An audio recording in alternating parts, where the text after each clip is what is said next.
Karibu sana katika kipindi cha Saa ya Faraja katika Kristo, na tunatoa sehemu ya kwanza katika kipindi chetu ambayo somo linaitwa kupewa taji ya utukufu na Mungu. Baba mbinguni, Baba, katika jina la Yesu tunakushukuru kwa ajili ya mtazamaji wetu na msikilizaji wetu popote pale anapotufuatilia na kutusikiliza.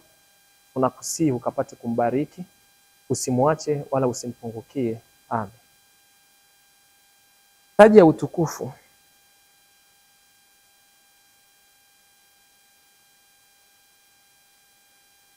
Ni kitu cha thamani ambacho mtu anavikwa baada ya kumaliza kufanya kazi ya Mungu. Biblia inasema tukimaliza kazi tutavalishwa taji. Na taji zipo tofauti tofauti huko mbinguni. Kuna nyingine ni taji za dhahabu, taji za maua mazuri na kadhalika na kadhalika. Lakini sema tukimaliza kazi tutavalishwa taji. Kwa hiyo ni taji ya utukufu. Kwa hiyo mambo muhimu ambayo yanapelekea mtu kupata taji, cha kwanza ni kuhubiri injili ya Yesu. Hili ni agizo la Yesu mwenyewe katika Marko sura ya 16 mstari wa 15 mpaka wa 16. Neno nasema, enendeni ulimwenguni mote mkahubiri injili. Aminie na kubatizwa ataokoka, asiyeamini amekwisha kuhukumiwa. Sasa kuhubiri injili ni agizo la Mungu. Kwa hiyo hii itakupelekea upate taji. Kuokoka tu sasa na Warumi 10:9 haitoshi.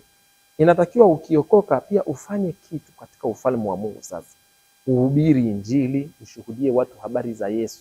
Na ndio maana ukisoma katika kitabu cha Matendo ya Mitume ile sura ya 1 mstari wa 8 inasema ya kwamba mtapokea nguvu akishawajilia juu yenu Roho Mtakatifu, nanyi mtakuwa mashahidi. Mashahidi maanake washuhudiaji wake, washuhudiaji wa kazi zake, washuhudiaji wa matendo yake makuu, washuhudiaji ya kitu ambacho amefanya kwenye maisha yako. Shuhudia ushuhuda maisha yako, kitu ambacho Mungu amefanya. Na mkisha kuwa washuhudiaji, Mungu mwenyewe anakwenda kufanya vitu vikubwa kwenye maisha yetu, ambavyo ni nini? Ni kuandaliwa taji. Sasa jambo lingine ambalo litakufanya upewe taji ya utukufu katika ile siku inayokuja ni kuwatunza yatima na wajane na wenye mahitaji maalum. Hii iko katika kitabu cha Yakobo 1 mstari wa 27, kwamba dini iliyo safi sio kuwa nataka mbele za Bwana ni kwenda kuwatazama wajane na yatima na kujilinda na dunia pasipo mama, kujilinda na dunia, kujilinda na anasa, kujilinda na uchafu wa kila aina. Jambo hilo litakufanya katika ile siku ya mwisho uweze kupewa taji ya utukufu. Jambo la tatu ni kuwatazama wagonjwa. Mungu anasema, nalikuwa mgonjwa hamkuja kuniona. Ukiweza kufanya haya mambo matatu, tuna uhakika katika ile siku ya mwisho ya unyakuo utanyakuliwa, lakini hautaenda tu mbinguni. Kule utapewa pia taji kwa sababu ulikuwa unafanya kazi. Na ndio wanasema ukimaliza kazi utavikwa taji. Na kule kwenye Wakorintho wa kwanza anasema kwamba kazi yenu si bure katika Bwana, mtalipwa. Kwa hiyo Mungu ni mlipaji mzuri. Tujitahidi sana kwenda kuwatazama wagonjwa. Kuna mtu anaumwa, ni ndugu yako, fika hospitalini pale muone. Peleka hata machungwa mawili, hata matunda. Toa hata neno la faraja kwa yule mtu anayeumwa. Kwa hiyo kuangalia wagonjwa mahospitalini ni huduma, wapendwa. Sio kuhubiri tu. Kwenda hata hospitalini kumjulia mgonjwa hali ni huduma. Kwa hiyo ninawasihini nyote mliokuwa mnanisikiliza katika kipindi hichi cha taji ya utukufu, tufanye matendo ambayo yanampendeza moyo wa Mungu. Tufanye vitu ambavyo vitatupelekea tupewe taji za uzima katika ile siku ya mwisho. Kwa hiyo inawezekana unanisikiliza unasema, lakini mimi siwezi kuhubiri kama wewe. Na kwenda kuwatazama wagonjwa hospitali kweli unashindwa? Na kwenda kuwatazama yatima unashindwa hata kwenye vituo vyao? Kumsomesha hata yatima mmoja, jamani, unashindwa? Kumwangalia, kunulia hata mjane chakula unashindwa? Hiyo utapewa taji. Lakini kuhubiri injili unasema, lakini mimi sina nafasi ya kuhubiri injili kanisani. Kuhubiri sokoni kweli unashindwa? Kuhubiri huko barabarani unashindwa? Kuhubiri hata kwenye mabasi unashindwa? Lakini mimi mtumishi siwezi, sipewi nafasi ya kushuhudia hata kwenye vikundi vya maombi. Ni sawa. Kuna watu wako magerezani, nenda kawashuhudia. Kuna watu wengi wanakufa. Ajali zinatokea ngapi kila siku? Unasikia watu, gari limepoteza watu. Wale watu wanaenda kuzimu, maana wengi hawajaokoka.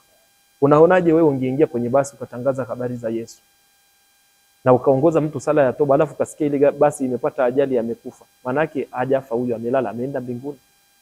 Kwa hiyo kama una utumishi umekaa nao ndani, sawa, umeokoka, lakini sasa utaenda mbinguni ila hutapata taji. Kwa hiyo usipoteze muda, tumia utumishi wako kumtangaza uliyembeba. Wewe ushajazwa Roho Mtakatifu, ni shahidi wake. Mtangaze kila unapokwenda, tangaza matendo yake. Kwenye gari tangaza, stendi tangaza, sokoni tangaza, barabarani tangaza, njia kuu tangaza. Na unapofanya hivyo, siku ya mwisho utapewa taji ya uzima. Baba, asante kwa ajili ya mtazamaji. Baba, asante kwa ajili ya msikilizaji. Najua kuna jinsi umezungumza naye. Bariki ujumbe wa neno lako Bwana. Amsha vipawa na karama zilizolala ziingie kazini. Maana umesema tukimaliza kazi tutapewa taji. Na umesema katika neno lako, shambani mwako mavuno ni mengi, lakini watenda kazi ni wachache. Na kusihi Bwana wa mavuno, peleka watenda kazi katika shamba lako duniani pote. Katika jina la Yesu, kila anayenisikiliza moyo wake Bwana ukapondwe na kugeuka chombo chako kiteule. Bariki wote wanaonyosha mkono kwa ajili pia hata ya kuwezesha kazi hii kwenda hewani. Tunajua Bwana umesema katika neno lako waende sijui wasipopelekwa. Tunaomba Mungu, kila anayegusa huduma hii usimsahau yeye wala nyumba yake. Ninajua hii namna ya kuwafikia watu, maana umesema katika Mathayo 24, katika siku za mwisho neno la ufalme litahubiriwa kwa nguvu kote ulimwenguni. Katika jina la Yesu Kristo, ili kuwa ushuhuda. Baba, tunakushukuru kwa ajili ya mtazamaji, maana tayari wanaenda kumwandalia taji ya uzima kwa ajili ya kazi na utumishi ambao umeweka ndani yake. Amen.